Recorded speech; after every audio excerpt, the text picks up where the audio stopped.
네, 여러분 안녕하세요. 퀘스트빈입니다. 카페 창업을 준비하는 사장님들이 참 많이 고민하시는 것 중에 하나가 어떤 원두를 사용해야 될지, 또 몇 가지 원두를 사용해야 될지 이 부분에 대해서 참 많이 고민을 하시는데요. 오늘은 10년 동안 수많은 카페에 원두를 공급하고 있는 입장에서 과연 카페에서는 몇 가지 원두를 사용하는 게 가장 현실적인지 조금 알려드리도록 하겠습니다. 우선 결론부터 먼저 말씀을 드리면요. 매장이 굉장히 커서 원두를 많이 사용하는 카페든 이제 규모가 작아서 원두를 적게 사용하는 카페든 원두는 한 가지 종류를 사용하는 게 가장 좋습니다. 그런데 여기서 조건부로 소규모 카페 같은 경우에는 거의 의무적으로 한 가지 원두를 사용하셔야 되고요. 원두를 많이 사용할 수 있는 중규모, 대규모 카페 같은 경우에는 두 가지 원두 정도는 사용할 수 있다고 생각을 하고요. 세 가지 이상의 원두를 사용하는 거는요, 정말 엄청난 큰 시련을 견뎌야 된다고 말씀드리고 싶습니다. 우리가 상식적으로 생각했을 때 매장에서 다양한 원두를 확보하고 있으면 소비자에게 다양한 기회의 폭을 줄 수 있기 때문에 이게 매출 증가에 도움이 되지 않을까 이렇게 생각을 하실 수도 있는데요. 왜 퀘스트빈은 카페에서 원두를 많이 사용하는 것을 그렇게 추천드리지 않는지 하나하나 짚어드리도록 하겠습니다. 자, 우선 첫 번째로 짚고 넘어가야 될 부분은요, 이 원두라고 하는 거는요, 기본적으로 신선식품입니다. 당연히 신선식품이다 보니까요, 신선할 때 사용을 하셔야 됩니다. 원두의 품질 유지 기한은 종류에 따라서 조금 다르지만은 일반적으로 10일에서 20일 내외로 보는 게 가장 알맞습니다. 그런데 이제 그것도 미개봉 상태를 기준으로 말씀드리는 거고요. 이 원두를 개봉하는 순간에는요, 그날 다 사용하는 게 가장 이상적이고, 조금 늦는다 싶어도 2, 3일 내로는 꼭 다 사용하셔야 됩니다. 그만큼 굉장히 섬세하고 예민한 재료인데요. 일반적으로 봤을 때요, 하루에 원두를 1kg에서 2kg 정도 사용하는 업체라면은 두 가지 이상의 원두를 사용할 수 있다라고 생각을 하십니다. 물론 1kg에서 2kg 정도면요, 나쁘지 않습니다. 두 가지 원두 아슬아슬하게 쓸 수 있습니다. 그런데 솔직히 말해서 아주 완벽한 양은 아닙니다.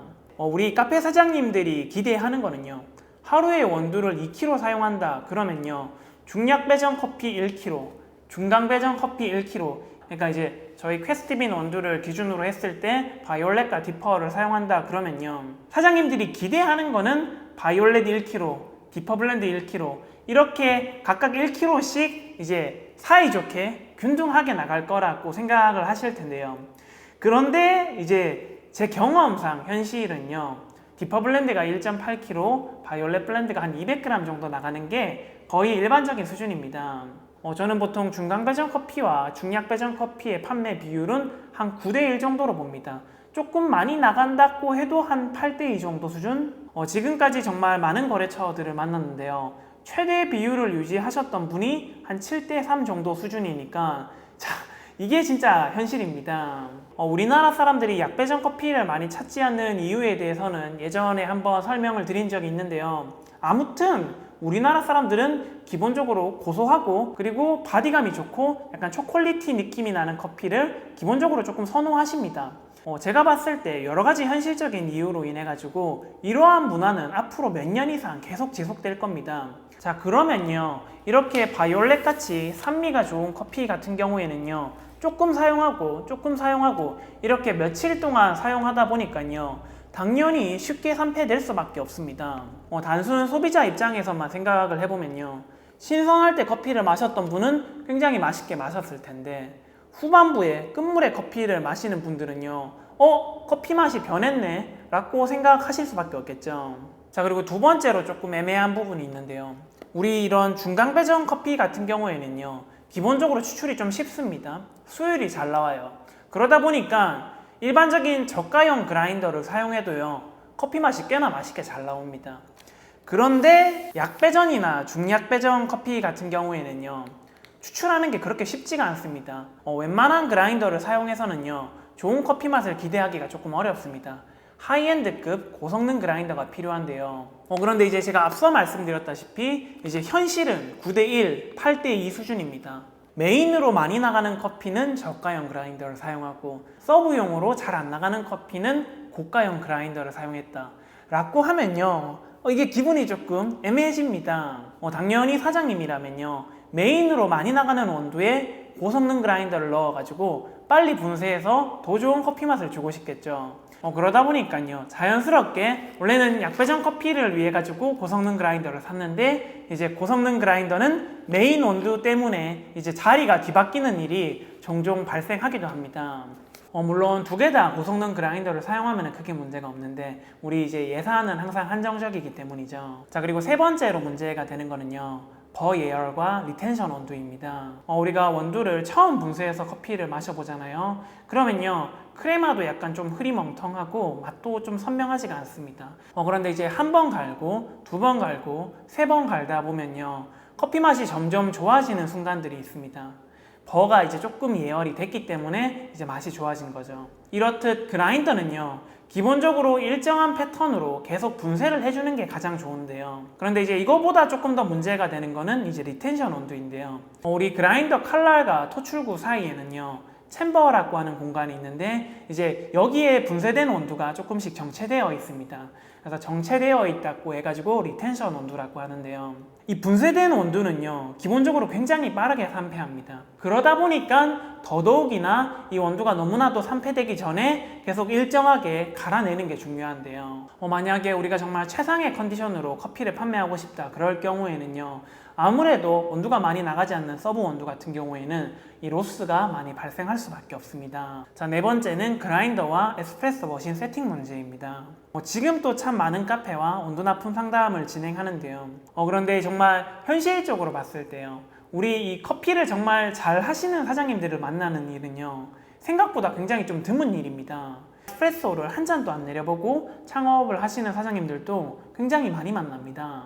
솔직히 이런 경우에는요, 한 가지 종류의 원두를 온전하게 컨트롤하는 것도 굉장히 어려운 일인데, 배전도가 다른 원두를 각각 다르게 사용한다 라고 하면요, 당연히 각각 원두에 알맞게 세팅도 다르게 해야 되는데, 초심자 바리스타가 이 두 가지 원두를 진짜 정확하게 이해하고 추출하는 거는요, 정말 시간이 많이 걸리거든요. 그렇기 때문에 초심자의 경우에는 더더욱 원두의 종류를 늘리는 것을 조금 경계하셔야 됩니다. 카페를 운영하다 보면요, 이제 오전에 세팅을 잡고 이제 장사를 잘 하고 있다가 이제 점심시간쯤 됐을 때 갑자기 바빠지면서 그라인더 세팅이 조금 풀리는 일들이 있는데, 이제 초심자분들 같은 경우에는 이때 되게 패닉이 오시거든요. 그런데 그래도 한 대 정도면은 어떻게든 잡아내시는데, 그런데 이제 두 대를 사용하는데 두 대 다 추출이 잘 안 된다 그러면은 진짜 등에서 식은땀이 떨어집니다. 자, 그리고 다섯 번째 문제는 업무 효율성이 떨어집니다.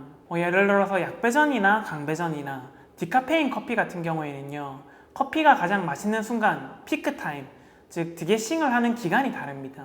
그러면은 우리는 매장 사용량에 따라 가지고 각각 원두를 다르게 발주해야 되는데요, 솔직히 이 원두를 발주하는 거는요, 저는 발주하는 것부터 실력이다라고 할 정도로 굉장히 난이도가 어렵습니다.